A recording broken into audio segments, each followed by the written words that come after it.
असां केॾा कच्चा हूंदा आहियूं। सत्संग हलंदो आहे, थोरो सो कोई हिकिड़ो कटोरो किरी पए त होॾे ध्यानु हली वेंदो आहे, कोई माण्हू गुज़रे त होॾे ध्यानु हली वेंदो आहे, कोई आवाज़ थिए त होॾे ध्यानु हली वेंदो आहे। वक़्तु आहे सत्संग करण वारो काॾे निहारे त सभु मुड़ी करे उनखे ई ॾिसंदा आहिनि, हा कोई आयो हूंदो, काई ॻाल्हि हूंदी।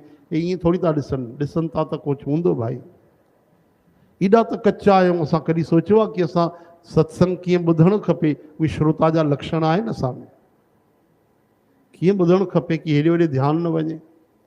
श्रोता जा कहिड़ा लक्षण हूंदा आहिनि? सत्संग खां पहिरियों अचे, सभु तयारी करे वे, कमु निपटाए वे, ऐं ईअं वे कि जेतिरी देरि सत्संग हले ॿियो कमु करिणो ई न पए। मोबाइल वोबाइल त फिटी करे अचे घर में, न त ज़रूरी आहे त उनखे साइलेंट रखे। बिल्कुलु बिल्कुलु चारों तरफ़ कुछ भी हले, ध्यान पूरो होॾे सत्संग में हुजे। जेको ॿुधे उनखे वीचार करे ध्यानु ॾे। ईअं न थिए हिकु शब्द निकिरी वञे। हिकु शब्द निकिरी वेंदो आहे त ॻाल्हि अधूरी रहिजी वेंदी आहे केॾी महिल। इन भाव सां वेहे, हर बार सोचे कि अॼु मूंखे छा मिलियो, अॼु कहिड़ी शिक्षा मिली, अॼु भॻवान जी कहिड़ी विशेष ॻाल्हि ॿुधीसीं, भक्तनि जी कहिड़ी ॻाल्हि हुई, अॼु कहिड़ी बढ़िया सुठी ॻाल्हि लॻी। वीचार करणु खपे।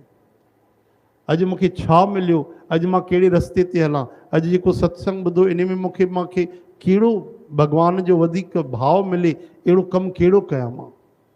चओ हरे राम। ऐं मां जेको सत्संग ॿुधां थो या ॿुधां थी पई, उनजो लक्ष्य इहो आहे कि मूंखे भॻवान जो प्रेम मिले, मूंखे श्री भॻवान मिलनि। इहो वक्ता जो बि गुण हुजणु खपे, श्रोता जो बि हुजणु खपे। चओ हरे कृष्ण। कमाल आहे, 2 घंटा कथा हलंदी आहे त पाणी विराईंदा आहिनि माण्हू।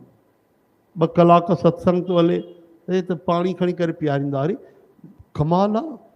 माण्हू महीनो 40 ॾींहं उपवास था रखनि पिया, निर्जल 11 था रखनि पिया। तव्हां 2 घंटे जो उपवास नथा रखी सघो? पहिरियों पाणी पी वियो न भाई। हे त दरबार में तव्हां सत्संग ॿुधो, इन जी मर्यादा अलॻि आहे, इन जो शिष्टाचार अलॻि आहे। हिते माण्हू जी हिमत ई न थींदी। न त शादियुनि में जेको कीर्तन कंदा आहियूं न, हा हिकु माई वेठी, ॿी आई साए वॻे वारी, पाण में वेठियूं बाकियूं पाईंदियूं। हा तूं आई न, आई जो हाणे न कजां ईअं ॻाल्हाईंदा ॼण को सत्संग न मेल मिलाप थो हले। राम भरत मिलाप हलंदो आहे न। हा जेठ ननद जेठानी इन जो मिलाप थो हले पियो बसि।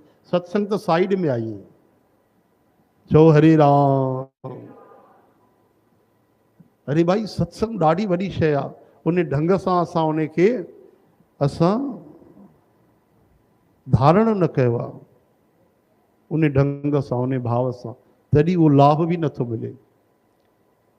हिकु बार शिव भॻवान कथा पिया ॿुधाइनि पार्वती माता खे। वेठा हुया, देवताऊं वेठा हुया, वॾा वॾा देवता आया, वॾा देवता आया। हा हा। तॾहिं उन्हनि जे विच में ई शिव भॻवान चवनि था हलो देवी गुफ़ा में। गुफ़ा में? हा हलो गुफ़ा में। पोइ उते वरी शिव भॻवान कथा ॿुधाइण लॻा। पार्वती माता चवणु लॻी प्रभु हेॾी बढ़िया खुले जॻह में तव्हां कथा ॿुधायो पिया, हेॾा वॾा देव आया आहिनि, ऐं तव्हां अकेले में अची करे गुफ़ा में तव्हां उहा ई कथा ॿुधायो। त शिव भॻवान चवनि था इन करे ई त उथी आहिनि। इन करे आने कि देवता लाइक़ु न हुया। हा जंहिं भाव सां मां तोखे कथा थो चवां, ऐं जंहिं श्रद्धा सां तूं ॿुधे थी न, उहा श्रद्धा उन्हनि में न हुई। उहा मर्यादा, उहा प्यास, उहा सिक, उहा हुब, उहा तड़प उन्हनि में न हुई पार्वती देवी। इन करे तोखे अकेलीअ खे कथा ॿुधाइण जे लाइ मां वठी आहियां। चओ हरे राम। हे कलयुग आहे। हा हा। हिते योग्य पात्र बि वेहंदा आहिनि, अयोग्य बि वेहंदा आहिनि। जागण वारा वेहंदा आहिनि त निंड करण वारा बि वेहंदा आहिनि। चुप रहण वारा वेहंदा आहिनि त ॻाल्हाइण वारा बि वेहंदा आहिनि। चओ हरे कृष्ण। हे हरि। हिते त कथा में सत्संग में बि इंटरटेन खपे। हा मनोरंजन तलाश करण वारा वेहंदा आहिनि। नाटक खपनि माण्हुनि खे।